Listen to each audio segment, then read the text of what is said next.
Hello, I am New Earth Angel, and I wanted to come on tonight to discuss with you um, getting on your spiritual journey, starting your spiritual project or your spiritual business.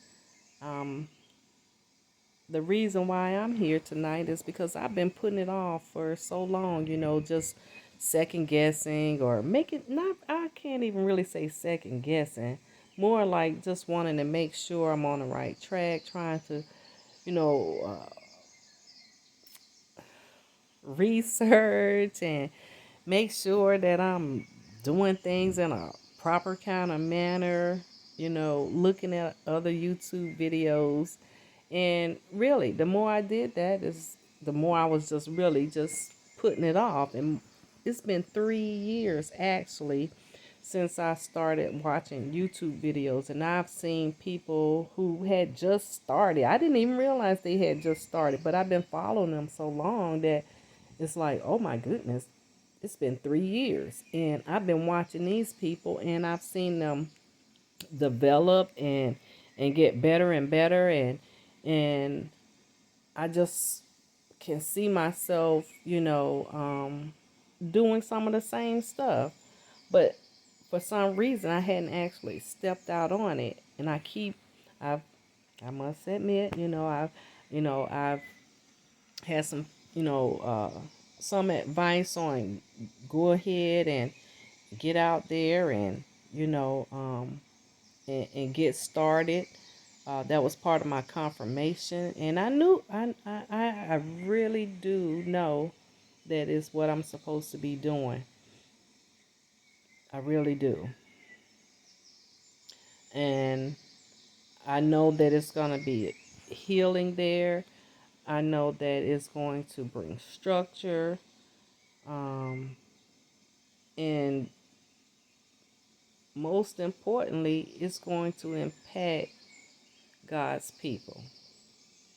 And I know a lot of people, you know, have this discussion about whether or not they use the word God or or do they even believe in God. I believe in God, and my um, definition may be different from your definition. I'm not uh, necessarily subscribe to any religion, but I'm definitely spiritual. I was brought up, you know, with the as Baptist or Christian background, and that is what sustained me and allowed me to raise 3 children to adulthood with no problems. When I say no problems, we all have our issues from time to time. There is gonna be some challenges, but I can say no problem because at the end of the day, we standing in victory. And it was based on the principles that I learned by reading the Bible, not necessarily by any particular you know uh, uh, religious doctrine, but just studying the Word for myself and getting my own interpretation. And like I said, regardless of what anybody has to say about it, my interpretation has gotten me very far. So I trust that. Um, so I said all that to say, I hope that when I refer to God in certain scriptures or whatever, that you don't get bent out of shape about it. Um, I feel like I was incarnated into a family that already was um, practicing, Christianity. And so it was my part of my journey that I understand Christianity and that I embrace those principles for myself. Now, when it came time where I you know, began to approach awakening, I began to see that there was a lot of things that weren't being answered for me in Christianity. And I didn't want to throw the baby out with the bathwater, because I know for a fact that there were certain things that I had read in the Bible that sustained me, that gave me a foundation, and gave me hope. So I'm not gonna let that go. You know, um, I don't necessarily have to subscribe to everything, you know, um, that I've been taught in Christianity. But at the same time, this is my opportunity to go back to the drawing board for myself and find out what it is I truly believe. And that's part of this whole thing about, stepping out on what it is we've been called to do, because we don't want to be judged, we don't want to be attacked, but we want to still be able to do what we've been called to do. And what I've been doing in the midst of getting ready is strengthening myself, my foundation, and getting to a point where I can stand on my own truth, and that I can speak my truth. Whether anybody else agree with it or not, that's not really necessary for me. Um, I am in search of my soul tribe, and I know that there are others out there who have been called like me, who have been, uh, putting things off, for one reason or another. Um, but it's time, and we could do it together. If you're watching me tonight, you see me with this scarf on my head. My ponytail ain't even straight. I got on a tank top.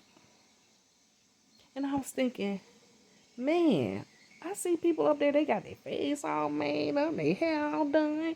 But I had to come up here just like I am, because I can't get to a point where when I really get into this thing where I'm so concerned about what I'm looking like that I don't get up here and do what I'm called to do.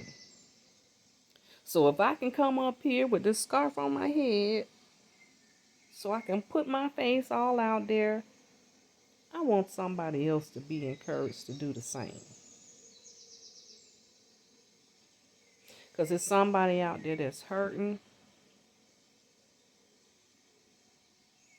There's somebody out there that don't have anybody that they can really confide in, or, just to just understand them. Because this is a place where really you find yourself somewhat feeling isolated at times, because the people around you don't understand you. You're doing things that's different from your normal routine. You're not hanging with the same people that you used to, even long-term people that you've known for a long time. It just don't jive. And I must admit to you, it feels as if I'm allergic to certain people and certain things. I can't even explain it. All I can say is that when I'm around certain things that don't sit right, my stomach hurts.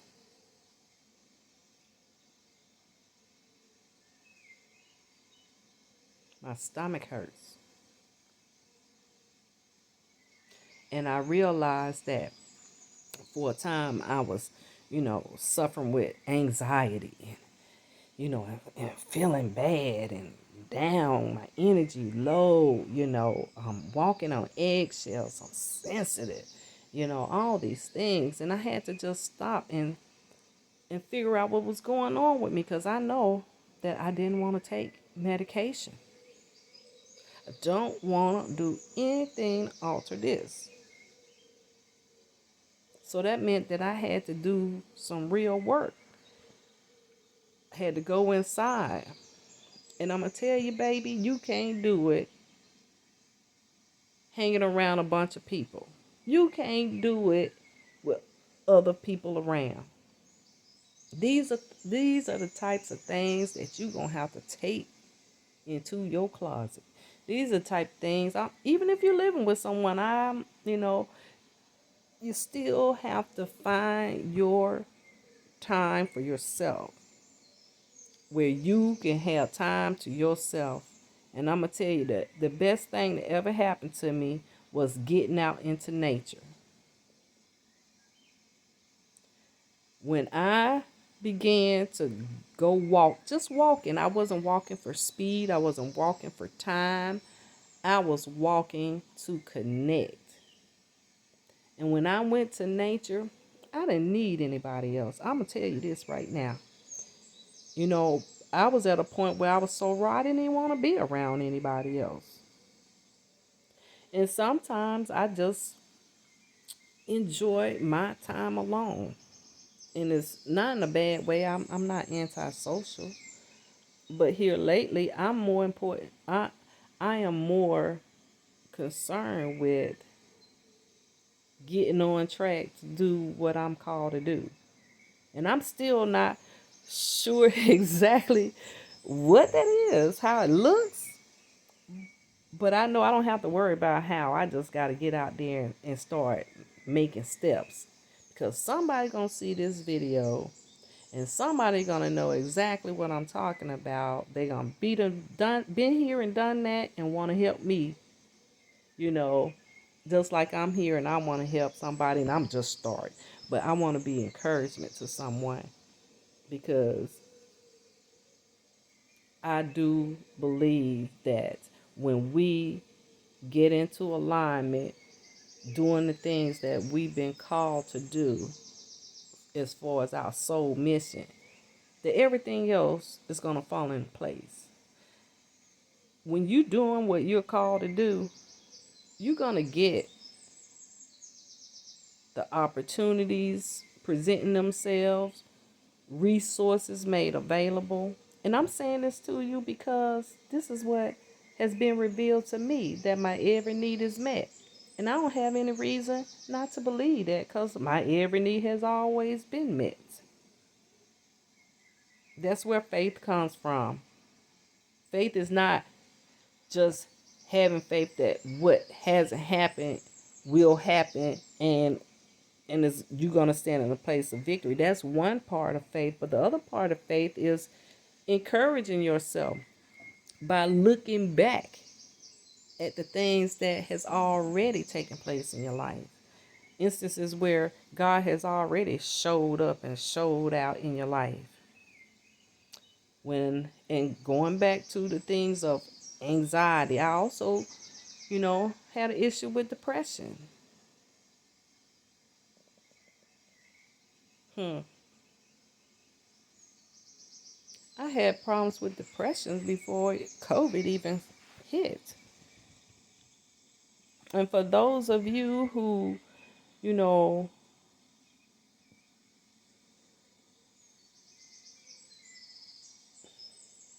struggle with it,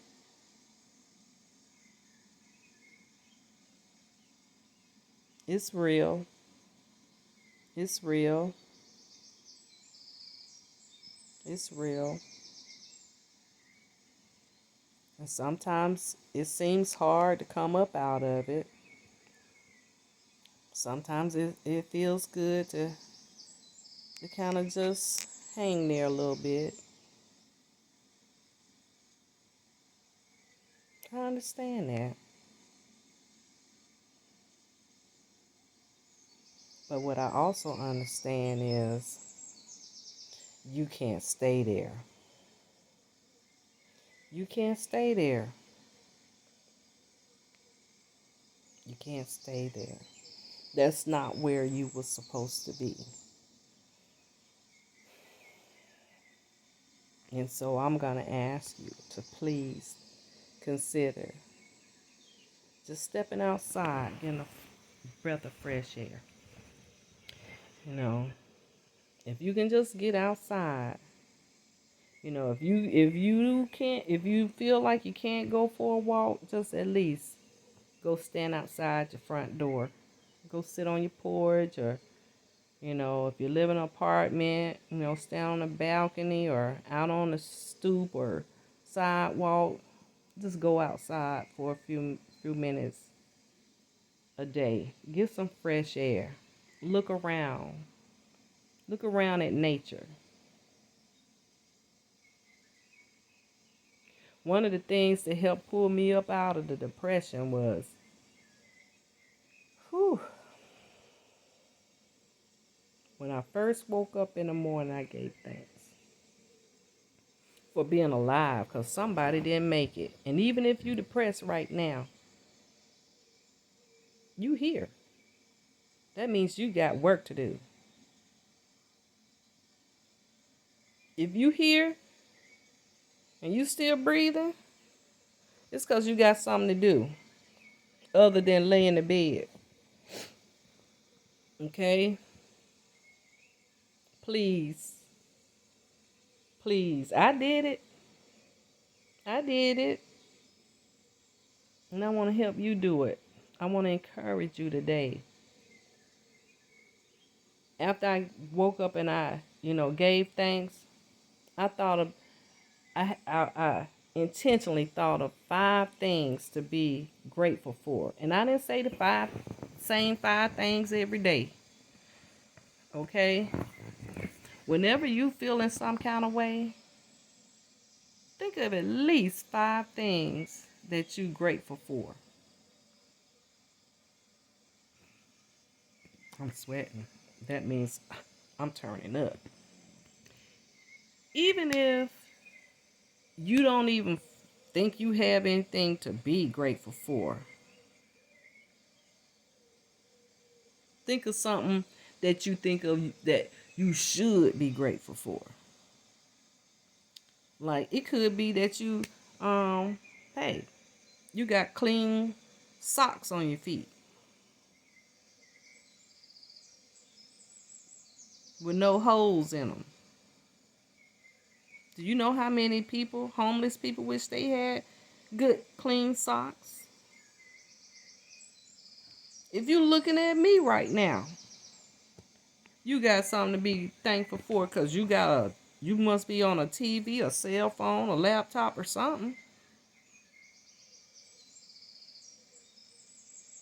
So that means you can afford to have something to even look at me with or listen to me. Oh my goodness. And you got ears to hear and eyes to see. Even if you don't own anything of monetary value. You yourself, this vessel that you call your body, be grateful for that. Be grateful for that. Okay, so if you having some kind of issues in your health, just know that your body has the ability to heal itself 24 hours a day, 7 days a week, 365 days a year. And that's just man's time. Just say that your body is continually healing itself. You need to go online and look up some affirmations on healing, on being healthy and well. I am healthy. I am wealthy. I am wise. My body is working optimally according to the master's plan. Nothing missing, nothing broken. Yeah. You gotta say it, and you gotta say it like you mean it. So, to going back to the anxiety and depression, I'm gonna tell you that saying those I am affirmations, they really help me. Anything you say after I am, you claiming that thing. And your words have power. You got to know that your words have power. Your words have power to create your own reality. See, we looking for something outside of ourselves when everything we need is already within us. And that may take you a little bit away from religion, because a lot of instances in that, people are looking outside of themselves for help. But we are all connected to the source that has an unlimited source. So if you connected to unlimited source, you have unlimited source resources. And so that same divine light that created us all, we have we have that divine spark within us. Even if you don't know that you do or believe that you do, you do. You gotta activate it. You activate it by, it's there. You just gotta recognize it. You gotta be still and be quiet. Some say pray, some say meditate, some say sit still. You know, as you begin to seek answers within yourself, you'll figure out how to do it because you've been called to do it. So, spirit, your angels, your guides, they're all you're gonna you're gonna know within you the best way for you to make your connection. And the only way you're gonna know whether you're hearing from the creator is that you be still. And when I say hearing from the creator, it's not a sound coming from out here. It's a sound coming from in here. Oh, what does it sound like? I can't tell you what it sounds like for you, but for me, it sounds like me.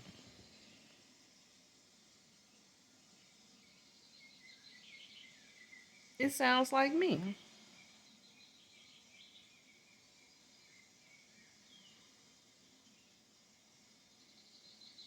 And it don't even have it's not even like a sound, it's a knowing. I'm being communicated to without words.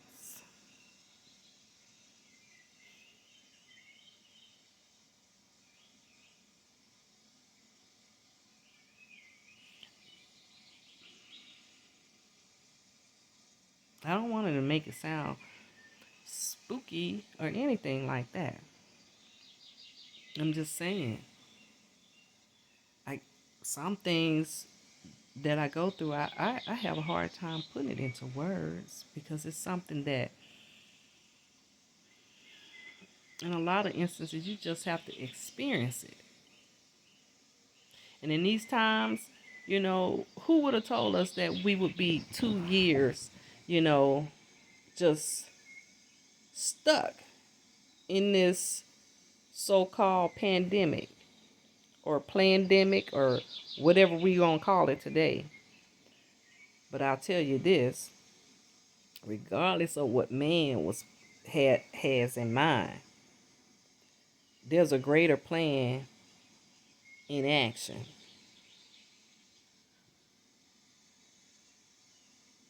So we're here, some quarantining, people, going out and about or whatever, but no matter how you're doing it, it's not the same, and it's not going to be the same ever again.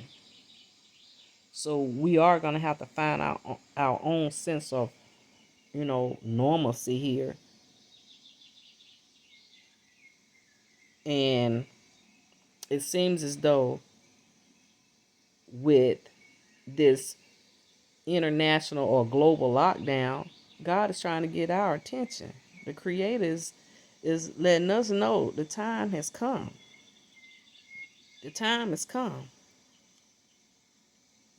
for us to come forth and do what we've been called to do. I really do believe that, you know, we are. constantly experiencing spiritual warfare. And it comes in many different forms.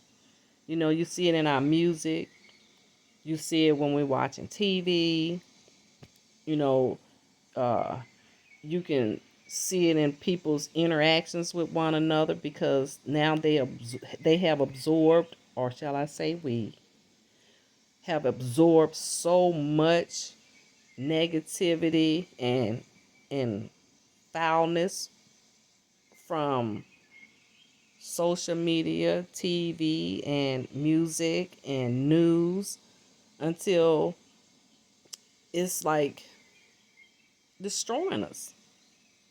People are so fearful, you know, and if you're fearful, the enemy can just jerk you around. Every time they every time they the news play, they know what to put on there to control you.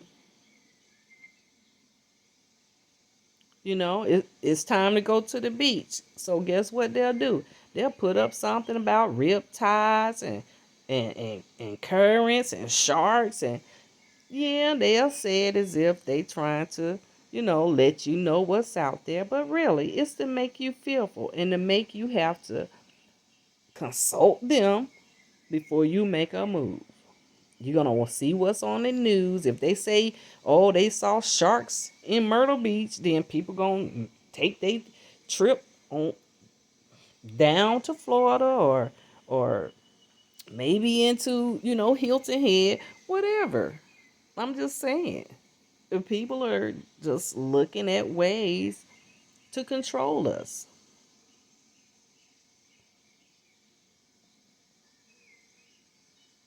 And